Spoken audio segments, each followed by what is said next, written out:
Сәлеметсіздер ме оқушылар? Жаңа тақырыпты бастамас бұрын тақтадағы суреттерге назар аударайық. 4 сурет, бір сөз әдісі арқылы тақтадағы суреттерді қарап, жаңа тақырыпты тауып көрейік.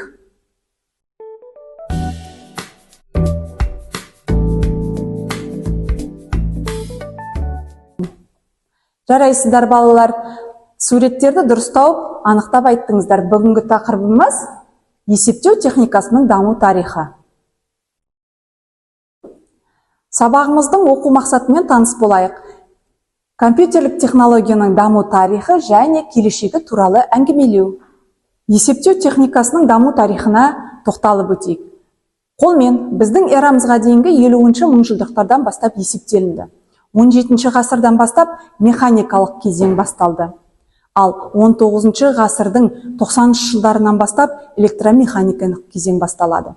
Ал электрондық кезең 20-шы ғасырдың 40-шы жылдарынан басталды.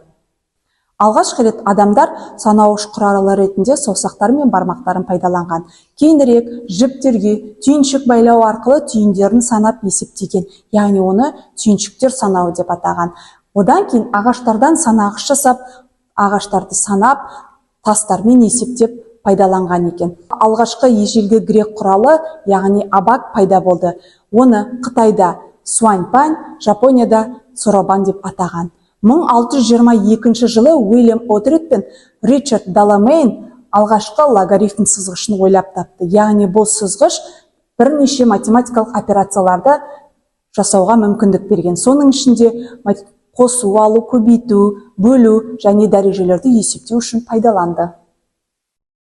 Компьютерлер бірнеше буынға жіктелген, яғни бірінші буын компьютерлері 1940-1955 жылдары құрастырылған. Бұл компьютерлердің ерекшелігі электронды вакуумды шамдардың қолданылуы. Оларда мәліметтерді енгізу мен шығару үшін тесілген ленталар мен тесілген карталар пайдаланылды. Сол жылдары ENIAC, EDVAC, UNIVAC деген атауға ие болған компьютерлер пайда болды. Оларды қазіргі электронды есептеуіш машинаның аталары деп айтуға болады. Екінші буын компьютерлері 1955-65 жылдары құрастырылған. Бұл буында жартылай өткізгіштер, яғни транзисторлар пайдаланылды. Электронды есептеуіш машинаның көлемі бірінші буынға қарағанда бірнеше есе кішірейді. Осы буын компьютерлерінде Fortran, Algol, COBOL программалау тілдері алғаш рет пайдаланылды. Компьютердің үшінші буыны 1965-1980 жылдары пайда болған. Бұл буында интегралды сұлбалар пайдаланылды. Интегралды сұлба дегеніміз, яғни бірнеше 100 мың транзисторлары бар шағын жартылай өткізгіш кристалл. Осы кезде электронды есептеуіш машиналарда көлемді ақпаратты сақтау мүмкіндіктеріне ие болды. Сонымен қатар ақпаратты сақтау құрылғыларының жаңа түрі магниттік дискілер пайда болды. Төртінші буын компьютерлері. Бұл буынға 1980 жылдан бастап жасалған компьютерлер жатады. 1971 жылы америкалық Intel фирмасы компьютердің негізгі блогы процессордың жұмысын орындауға қабілетті өте үлкен интегралды сұлбаны алғашқы микропроцессорды жасайды. Бұл буында ақш-тың IBM фирмасының және Apple фирмасының Macintosh компьютерлері танымал болды. Бесінші буын компьютерлері. Ғалымдар болашақ бесінші буын компьютерлерін құрастыруда. Бұл кезеңде адам тілін түсінетін, жасанды интеллектісі бар болашақтың машинасы жасалады. Бұл идея толығымен жүзеге асқан кезде адамдар компьютерлік программалардың көмегімен емес, ауызекі сөйлеу тілімен басқарады. Бесінші буынның компьютерлері программалар құрамай-ақ міндеттерді шешуге мүмкіндік береді. Бүгінгі сабағымыздың термин сөздерін дәптерлерімізге жазып алайық.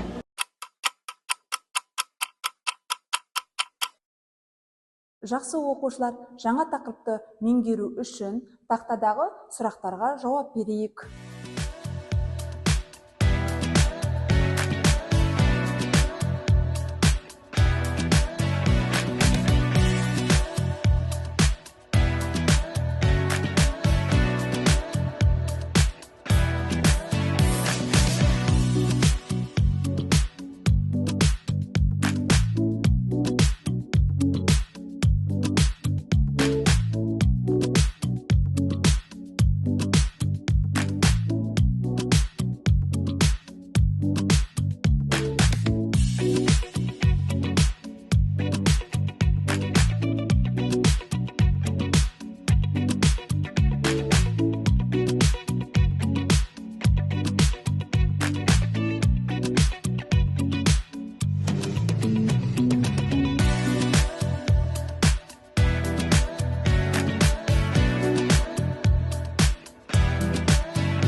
Қарайсыңдар оқушылар, тапсырманы керемет орындап шықтыңыздар.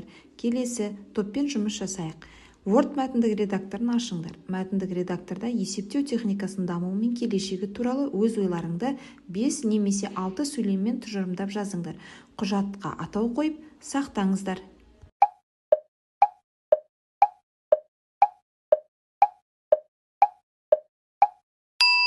Келесі жұптық жұмысымызға кезек берейік. Жұптық жұмысты орындау үшін алдарыңыздағы тұрған ноутбуктарыңызбен сілтемеге кіріп Learning Apps қосымшасындағы 2 тапсырманы орындап шығайық. Ал ендеше оқушылар тапсырма орындауды бастайық.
Жақсы оқушылар, тапсырмаларды өте жақсы орындап шықтыңыздар. Келесі сергіту жаттығуын жасап алайық.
Жақсы балалар, сергіп алсақ, келесі тапсырма тест сұрақтарына жауап берейік. Алдарыңызда тұрған топшамаға қарап, дәптерлеріңізге дұрыс жауабын белгілеңіздер.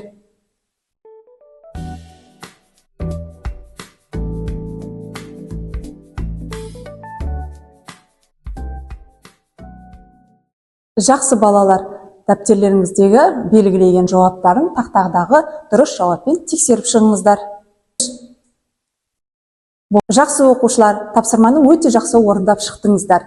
Келесі тақтаға назар аударыңыздар. Ендеше үйге тапсырма жазып алыңыздар. Кестеде берілген құрылғылардың шыққан мерзіммен қайда пайда болғанын жазып, толтырып келеміз.